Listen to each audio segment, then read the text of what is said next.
தேவன் பிரதானமாக 2 காரியங்களுக்காக உங்களை ரட்சித்திருக்கிறார். ரைட்? முதலாவது என்ன தெரியுமா? அவரோடு நல்ல ரிலேஷன்ஷிப்பில் இருக்கிறதுக்கு.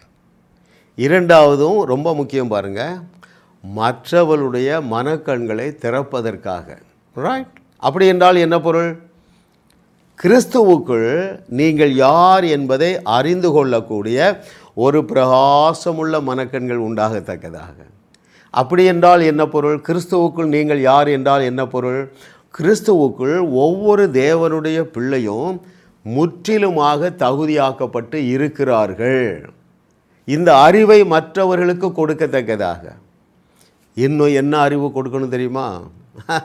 ரட்சிக்கப்பட்ட ஒவ்வொருவரும் தேவர்களாக இருக்கிறீர்கள் என்பதை மற்றவர்களுக்கு கொடுக்கத்தக்கதாக.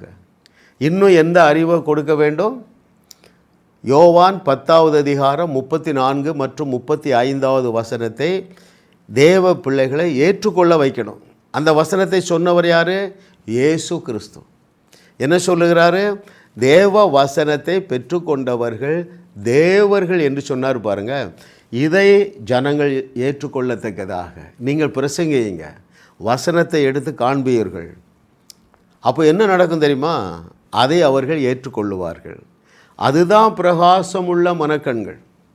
மிக முக்கியமான ட்ரூத் தேவன் பேசி கொண்டு இருக்கிறார் பாருங்கள். ஆகையினால்தான் அவனுடைய இந்த எபிசில், பிரிசன் எபிசில்ஸ்லாம் இருக்குது பாருங்கள். பவுலுடைய நிருபங்களில் எழுதுகிறார், துவக்கத்தில் எழுதுவார், ஆண்டவரே இந்த கொலேசு சபையாருக்கு ஒரு பிரகாசமுள்ள மனக்கண்கள் உண்டாவதாக. ரைட்? எபேசு சபையாருக்கு ஒரு பிரகாசமுள்ள மனக்கண்கள்.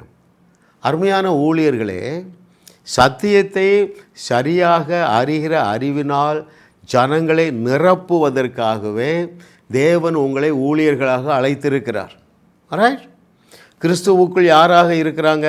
விசுவாசிகள் நீதிமான்கள் ஆக்கப்பட்டு இருக்கிறார்கள், பரிசுத்தவான்கள் ஆக்கப்பட்டு இருக்கிறார்கள், பரிபூரணமாக்கப்பட்டு இருக்கிறார்கள், தேவர்களாக இருக்கிறார்கள், பூமிக்கு உப்பாக இருக்கிறார்கள், பூமிக்கு ஒளியாக இருக்கிறார்கள், மற்றவருடைய பாவங்களை மன்னிக்கக்கூடிய ஆற்றல் மிக்கவர்களாக இருக்கிறார்கள். அவர்களுடைய உள்ளத்திலிருந்து ஜீவ தண்ணீர் உள்ள நதிகள், மற்றவர்களை ஆசீர்வதிக்கக்கூடிய அந்த நதி 24/7 அங்கே புறப்பட்டு வந்து கொண்டே இருக்கிறது. இந்த சத்தியத்தை நீங்கள் கற்றுக்கொடுங்கள். அப்பொழுது அவருடைய கண்கள் திறக்கப்படும். கிறிஸ்துவுக்குள் தங்களுடைய ஸ்டேட்டஸ் அறிந்து கொள்ளுவார்கள். அவர்கள் இயேசு செய்ததையும் செய்து, அதைவிட மிக பயங்கரமான அற்புதங்களையும் செய்து, இந்த 21வது நூற்றாண்டிலே, ரைட், அந்த வசனம் சொல்கிறார் பாருங்க, தீர்க்கத்தை சொல்கிறார் அல்லவா, சமுத்திரம் ஜலத்தினால் நிறைந்திருக்கிறது போல பூமி கர்த்தரை அறிகிற அறிவினால் நிரம்பும் என்று சொல்லியிருக்கிறேன். நான் கிறிஸ்துவுக்குள்ளே விசுவாசிக்கிறேன். என்ன தெரியுமா? இதை கேட்டுக்கொண்டிருக்கிற ஒவ்வொருவரும் உலகத்தை உலுக்குவீர்கள். அப்படி என்றால் என்ன பொருள்? இயேசு செய்ததை விட மிகப்பெரிய அற்புதங்களை செய்து நாம் ஆராதிக்கிற தேவனே ஒரே தேவன் என்று வையகத்திற்கு வழிகாட்டும்படியாகவே தேவன் உங்களை என்னோடு இணைத்திருக்கிறார். அருமையான தேவர்களே, ஆமாம், வேறு எதற்காகவும் இந்த 21வது நூற்றாண்டிலே ஜாஸ் மினிஸ்ட்ரி வழங்குகிற வாழுவோம், வையகத்தையும் வாழ வைப்போம் என்கிற செய்திகள் எதற்காக? கிறிஸ்தவ வட்டாரம், தேவனுடைய பிள்ளைகள் தங்களுக்கு இருக்கிற தகுதியையும் தங்களுக்கு இருக்கிற அந்த சூப்பர் நேச்சுரல் பவரையும் அறிந்து ஒரு பிரகாச மனக்கண்களை அவர்கள் பெற்று அவர்களும் வாழ்ந்து வையகத்தையும் வாழ வைப்பார்கள் என்று கர்த்தர் சொல்லுகிறார்.